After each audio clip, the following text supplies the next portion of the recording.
Thanks for tuning in to the Prime Bookseller Podcast, the bi-weekly podcast discussing all things Amazon bookselling. Hey everybody, welcome back to another episode of Prime Bookselling. This is Eric. And we're back again. We're into our second episode of book sourcing, which is going to cover online book sourcing. And generally, if you're not familiar with that terminology, what that means is most people that do this, they leverage a piece of software that's available for a subscription, and that software will typically help you find books that sell higher on Amazon's FBA program. If you remember back to the episode where we talked about the Prime Book Bump, it would be a book that would fall into the category of having a large bump from Prime to MFN, and people will buy the MFN book and sell it, ship it into Amazon Prime and sell it at that higher price and make a profit off the difference. And there is a lot of controversy around, and I think we talked about this in the Prime Book Bump episode, of whether this system actually does work.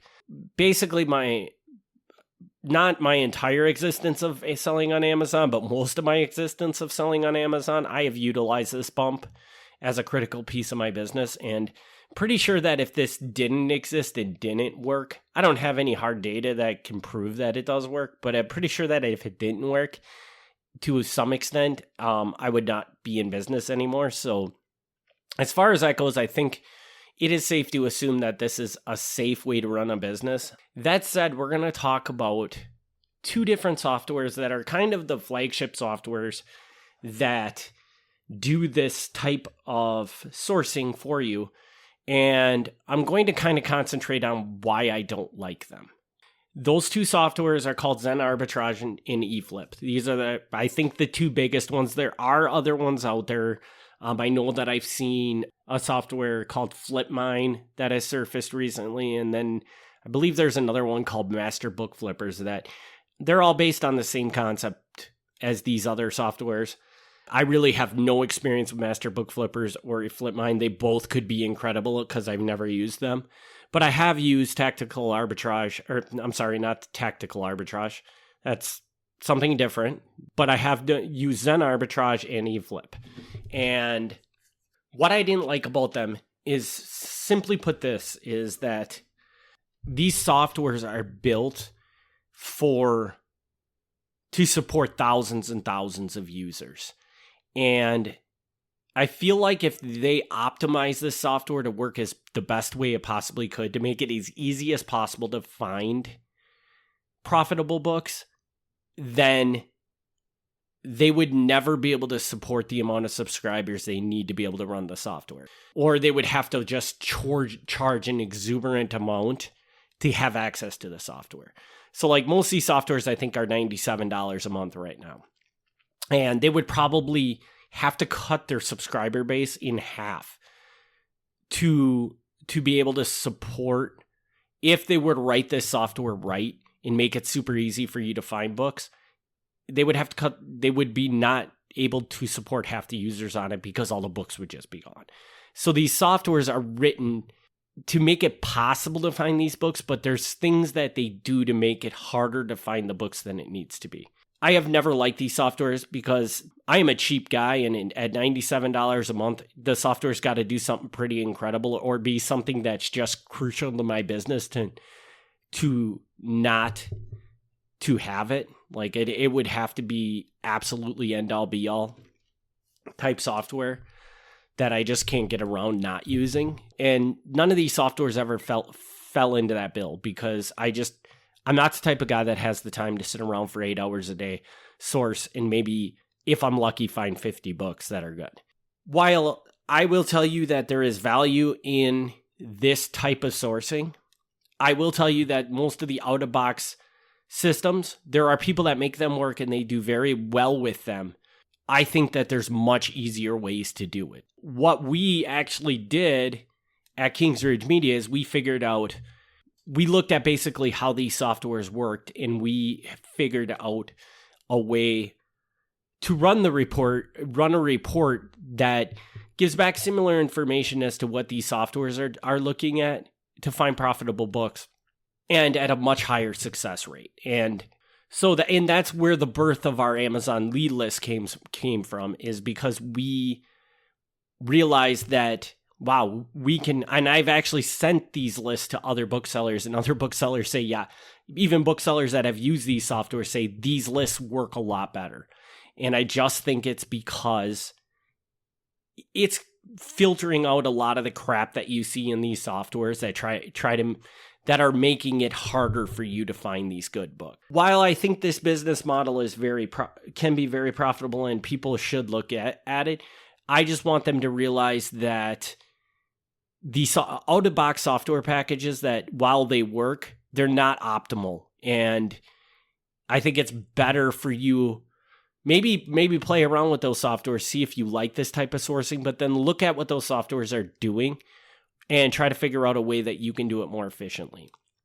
And if you do that, this is a very, very good scalable way of sourcing books. But I just think that with those softwares, they're too limiting. You have to find a faster way to do it. And like I said, we do have these lead lists. I think these lead lists are about as good as they're going to get. It's important for you to realize they're not perfect, because it's just not possible. Zen Arbitrage can't make it perfect. eFlip can't make it perfect. And unfortunately, I can't make it perfect either. But I do think that you'll have a much better result with them, and they're much more affordable. And what I really, really, really like about this business model is, from what I can tell, from what I have done with this online sourcing business model, this is infinitely scalable. If you look at Amazon, and actually when I do this, I don't typically source through Amazon, because typically books are more expensive on Amazon. So I'll buy the books from eBay instead. But if you look at it, there will be a never-ending supply of books. As soon as you buy out everything you think that is profitable, you could just take another one of our lead lists and go back and source it, and you'll find just as many books again that fall within your criteria to buy. So where we talked about in the previous episode with the thrift store sourcing, there's a cap on that. It's a struggle. If you're not bringing in employees, it's going to be virtually impossible to really scale that business. With this method, there is no end. And maybe you need to find employees to help you source all the books, because obviously you still have to go to these sites and buy the books and have them shipped to you. The beauty of it is that it's all done online. You can hire VAs to do this, which will cost you $3 an hour to have them do it in many instances. So it's a lot cheaper of a way to scale. And the lead list will never run out of books. I mean, probably if you sold these lead lists to thousands and thousands and thousands of people, and they were all just buying and buying and buying, eventually you might tap it out. But for the most part, as soon as I get done with one lead list and I generate another lead list, there's plenty of new leads on it. It's a never-ending supply of books. With that, I don't really have much to add to this inventory sourcing model. I do recommend everybody look into it. My biggest caution with you on this is that, now, again, I will say that the software does work that you can get out there. I just don't think it's optimal.